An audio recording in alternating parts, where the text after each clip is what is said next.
Hi, everybody. I am here today with Greg Broadbent. Greg is the Vice Chair of the Forms Committee, and we are going to share with you revisions to the purchase and sales agreement, as well as a brand new form that is the Hubbard agreement, combining three previous forms that the Board of Directors have just approved. Greg, what were those three forms that make up the new Hubbard form? Yes, thank you. The contingency for sale of buyer's property addendum, which most of us know as the Hubbard clause, the seller's written notice to accelerate the contingency date, and the buyer's release of the contingency for the sale of buyer's property. All right, fantastic. Let's go ahead and start with whoops, we're up at the top here. Let's go ahead and start with the section 2 on the financing. Go ahead.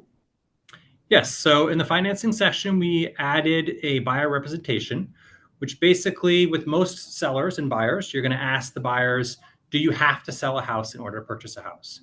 So this kind of discloses to the sellers if that is in fact something you have to do. So you can state that this agreement is not contingent to the sale of any other real estate, or you can state that this agreement is subject to the contingency for the sale of the buyer's property addendum, the Hubbard clause, in which case you'd be adding the other addendums to your contract. The funding section, we also revised slightly. The cash purchase and the agreement is not subject to a mortgage contingency. It has now been split up. What this allows you to do basically is you can check A, if you have cash in liquidatable assets that you can show proof of funds for to purchase the property. Section B would be if you have liquidatable funds, but you don't want to use them and you want to get a mortgage, you can use that as an option. Or you may be a buyer that's pre-approved or fully approved, and you no longer need that mortgage contingency in order to purchase the house. So you don't have the funds in your bank to show proof of funds. However, you don't need the mortgage contingency. So you can choose that as an option as well. The other change we made to the contract is basically just catching up to our local customs, and that is adding in the fact that the attorneys are also doing municipal record searches. So this is where they're finding a lot of open permits. And remember, these permits could be something that a previous owner pulled. So make sure that you are aware of any permits that might be open and trying to close them out as soon as you can so you don't have last minute problems on your transactions. Okay, that was great. Okay, let's move right over to the contingency for sale of buyer's property addendum, the Hubbard. The Hubbard clause. So Section 1, do we want to point out that this is a time being of the essence date? Okay, so you're going to collect the date, and then you're going to select the date, and then by that date, you are going to have to create some kind of an action, or the contract will be null and void. So the buyer will have to either provide written notice that you have a fully executed contract on your house and release the Hubbard clause, or you're going to have to provide a termination of this and then release the deposit. If you don't provide one of those two actions, then this contract will be null and void. Section 3 just kind of points out to the fact that the buyers are aware that the sellers are going to continue to market this house, so they can continue to solicit backup offers if they choose. Section 4. So if the sellers receive another offer and they execute that offer subject to the release of the first offer, then the seller can provide a written notice to accelerate the contingency date to the buyers. If they do that, then the terms in the acceleration clause are going to apply over there. Section 5, that allows us to do some floating dates. So if your clients don't want to do inspections or don't want to set a specific closing date, they can check the boxes that basically say number of days after sign release of buyer's contingency. So basically you can say your closing date will be X number of days after the release has been done, or you could do the inspections up front and then not have to wait for the contingency. So it allows you some more flexibility with those dates. Section 6 is, again, disclosing a little bit more about the house that you're selling. Has the house already been listed on the market?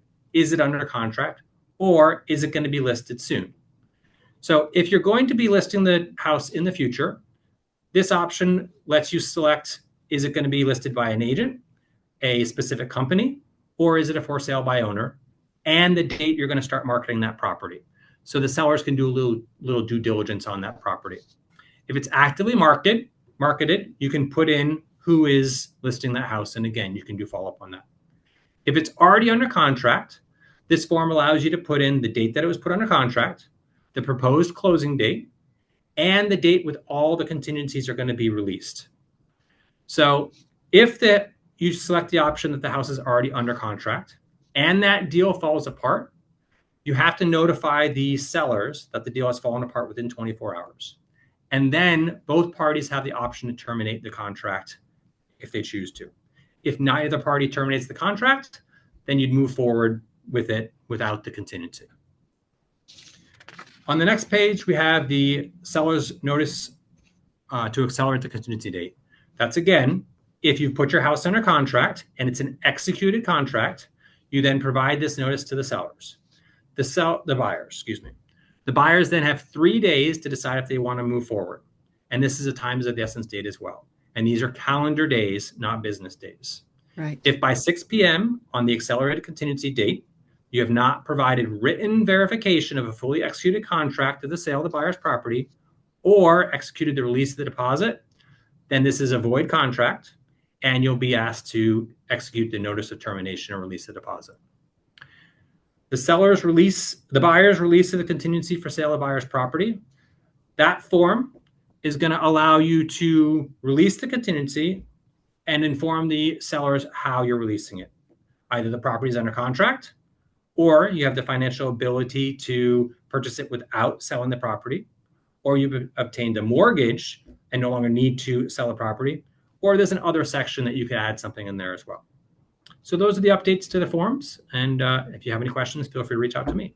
All right. Well, hopefully everyone is going to find these revisions very satisfactory. And of course, they can always call you, Greg, or Tina Luff, the committee chair, or my office if they have any questions about this form. Thanks so much for this explanation, and we hope you guys have a great day.